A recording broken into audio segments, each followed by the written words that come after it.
Même sans faire la moindre activité, vous pouvez quand même manifester ce que vous voulez si vous organisez ces 4 dimensions dans une seule direction et que vous les maintenez dans cette direction pendant un certain temps.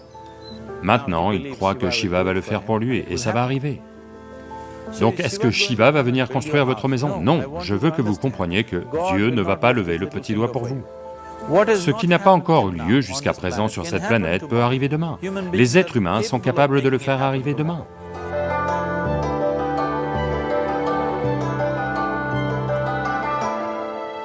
Tout ce que nous, en tant qu'êtres humains, avons créé sur cette planète a essentiellement d'abord été créé dans notre mental. Tout ce que vous voyez, qui est le travail de l'homme sur cette planète, c'est d'abord exprimé dans le mental, puis ça s'est manifesté dans le monde extérieur. Les merveilles que l'on a faites sur cette planète et les horreurs que l'on a faites sur cette planète, toutes sont parties du mental humain. Donc si l'on se soucie de ce que nous créons dans ce monde, il est extrêmement important que tout d'abord, nous apprenions à créer les bonnes choses dans notre mental. Comment maintenir notre mental? Si on n'a pas le pouvoir de maintenir notre mental tel qu'on le veut, ce que l'on crée dans le monde sera également très accidentel et aléatoire. Donc apprendre à créer notre mental tel qu'on le veut est la base pour créer le monde tel qu'on le veut. Il y a une merveilleuse histoire dans la tradition yogique.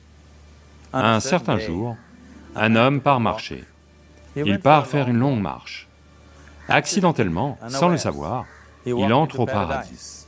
Chanceux, n'est-ce pas? Il marche simplement et atterrit au paradis. Après cette longue marche, il se sent un peu fatigué. Alors il se dit, « Oh, je suis fatigué, j'aimerais pouvoir me reposer quelque part. » Il regarde autour, là, il y a un bel arbre, sous lequel il y a une herbe très tendre. Donc, c'est attrayant, il va y poser la tête et s'endort. Au bout de quelques heures, il se réveille, bien reposé, et se dit, « Oh, je suis bien reposé, mais j'ai faim, j'aimerais avoir quelque chose à manger. » Et il pense à toutes les belles choses qu'il a toujours voulu manger dans sa vie. Et instantanément, toutes ces choses apparaissent devant lui. Vous devez comprendre que là-bas, le service est comme ça. Les gens qui ont faim ne posent pas de questions. La nourriture arrive et ils mangent. Une fois l'estomac plein, ils pensent, « Oh, j'ai le ventre plein, j'aimerais avoir quelque chose à boire. » Toutes les bonnes choses qu'il a toujours voulu boire, il y pense et tout apparaissent, juste devant lui.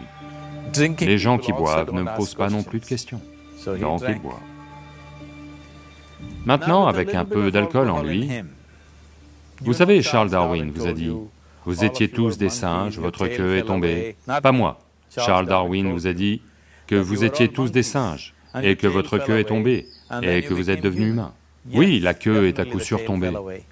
Mais le singe, en yoga, on qualifie toujours un mental non établi de markata, ce qui veut dire un singe.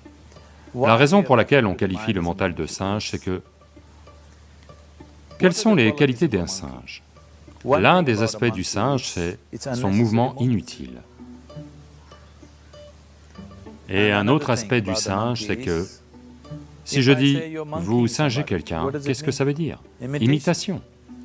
Singe et imitation sont devenus synonymes. Donc, ces deux qualités essentielles d'un singe sont tout à fait les qualités d'un mental non établi. Les mouvements inutiles, vous n'avez pas besoin de les apprendre du singe, vous pouvez les apprendre au singe. Et imiter est le travail à temps plein du mental. Donc, lorsque ces deux qualités sont actives, un mental est qualifié de singe. Donc ce singe est devenu actif en lui. Il regarde juste autour de lui et se dit, « Que diable se passe-t-il ici? Je demande à manger, de la nourriture arrive, je demande à boire, des boissons arrivent, et il doit y avoir des fantômes par ici. et des fantômes arrivent. Oh, les fantômes sont arrivés, ils vont m'encercler et me torturer, pense-t-il. Immédiatement, les fantômes l'encerclent et commencent à le torturer.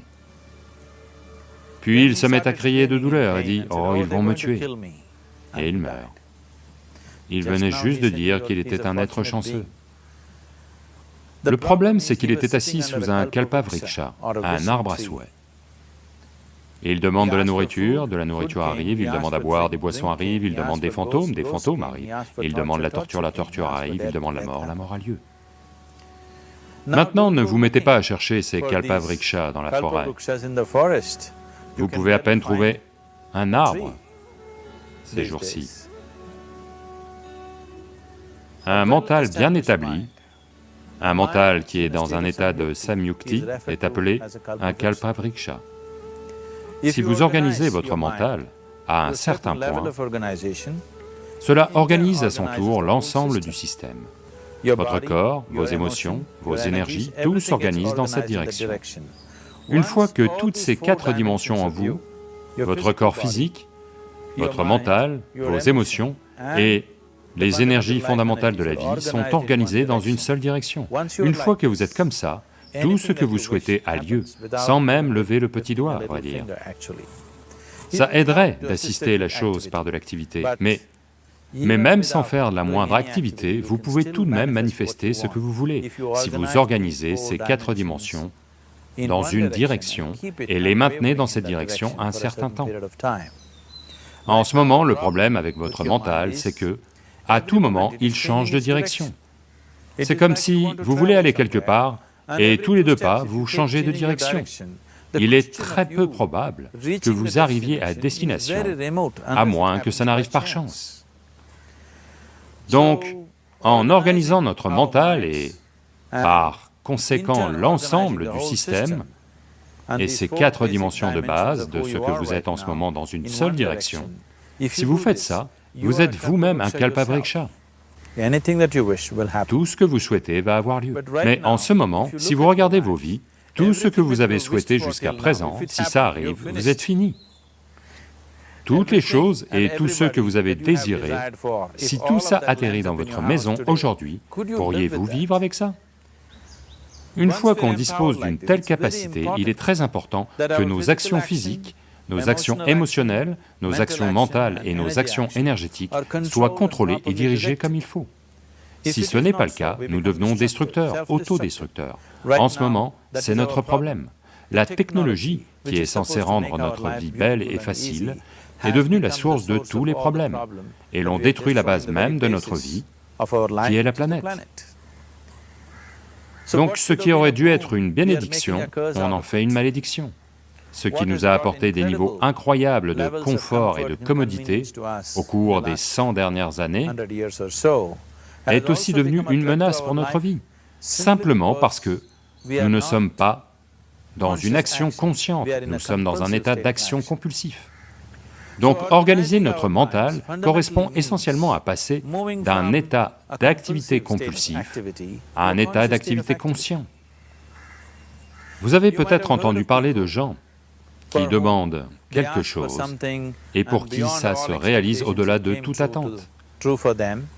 En général, cela arrive à des gens qui sont dans la foi. Maintenant, disons que vous voulez construire une maison. Si vous commencez à penser, « Oh, je veux construire une maison, pour construire une maison, j'ai besoin de 50 000, mais je n'ai que 50 roupies dans ma poche. Pas possible, pas possible, pas possible. » Dès l'instant où vous dites « pas possible », vous dites également « je n'en veux pas ». Donc à un niveau, vous créez le désir de vouloir quelque chose, à un autre niveau, vous dites « je ne le veux pas ». Donc dans ce conflit, ça pourra ne pas avoir lieu. Quelqu'un qui a une certaine foi, en un dieu ou en un temple ou autre, qui est simple d'esprit, la foi ne fonctionne que pour ceux qui sont simples d'esprit. Les gens qui pensent, les gens qui réfléchissent trop, pour eux ça ne marche jamais. Une personne enfantine qui a une foi simple, en son dieu ou en son temple ou autre, il va au temple et dit « Shiva, je veux une maison, je ne sais pas comment, tu dois le faire pour moi. » Maintenant, dans son mental, il n'y a pas de pensée négative. Cela va-t-il se produire? Cela ne va pas se produire? Est-ce possible? Est-ce impossible? Ces choses sont complètement supprimées par le simple acte de foi. Maintenant, il croit que Shiva va le faire pour lui et ça va arriver. Donc est-ce que Shiva va venir construire votre maison? Non, je veux que vous compreniez que Dieu ne lèvera pas le petit doigt pour vous. Ce que vous appelez Dieu est la source de la création. En tant que créateur, il a fait un travail phénoménal, il n'y a aucun doute là-dessus. Pouvez-vous penser à une meilleure création que celle-ci? Est-ce que quiconque a l'imagination pour penser quelque chose de mieux que ce qui est là tout de suite? Donc en tant que créateur, il a merveilleusement bien fait son travail. Mais si vous voulez que la vie ait lieu comme vous la souhaitez, parce que là maintenant, le cœur même de votre bonheur et de votre bien-être est ceci, s'il se trouve que vous êtes malheureux, la seule et unique raison pour laquelle vous êtes malheureux est que la vie n'a pas lieu de la façon dont vous pensez qu'elle devrait avoir lieu. C'est tout. Donc si la vie n'a pas lieu comme vous pensez qu'elle devrait avoir lieu, vous êtes malheureux. Si la vie a lieu comme vous pensez qu'elle devrait avoir lieu, vous êtes heureux. C'est aussi simple que ça. Donc pour que la vie ait lieu de la façon dont vous pensez qu'elle devrait avoir lieu, en premier lieu, la façon dont vous pensez, avec quel niveau de concentration vous pensez, le degré de stabilité de votre pensée et le degré de réverbération du processus de pensée vont déterminer si votre pensée va devenir réalité ou s'il s'agit simplement d'une pensée vide, ou si vous ne créez aucun obstacle à votre pensée en créant un processus de pensée négatif. Ce possible, telle chose est-elle possible ou pas possible, détruit l'humanité. Ce qui est possible et pas possible n'est pas votre affaire, c'est l'affaire de la nature. Votre affaire est juste de vous efforcer d'atteindre ce que vous voulez. Là maintenant, vous êtes assis ici. Si je vous pose deux questions simples, je veux que vous regardiez simplement ceci et y répondiez. Là maintenant, de là où vous êtes assis, pouvez-vous simplement vous envoler? Vous allez dire non. Là maintenant, de là où vous êtes assis, pouvez-vous vous lever et marcher? Vous allez dire oui. Sur quoi cela repose-t-il? Pourquoi dites-vous non au vol et oui à la marche? Du fait de votre expérience passée de la vie. Bien des fois, vous vous êtes levé et avez marché, vous ne vous êtes jamais envolé. Ou en d'autres termes, vous vous basez sur l'expérience passée de la vie pour décider si quelque chose est possible ou non. Ou en d'autres termes, vous avez décidé que ce qui n'a pas eu lieu jusqu'à présent ne peut pas avoir lieu dans votre vie à l'avenir. C'est une honte pour l'humanité et l'esprit humain. Ce qui n'a pas encore eu lieu jusqu'à présent sur cette planète peut arriver demain. Les êtres humains sont capables de faire en sorte que ça arrive demain. Donc ce qui est possible et ce qui n'est pas possible n'est pas votre affaire. C'est l'affaire de la nature va décider de ça. Vous regardez juste ce que c'est que vous voulez vraiment et faites des efforts en ce sens.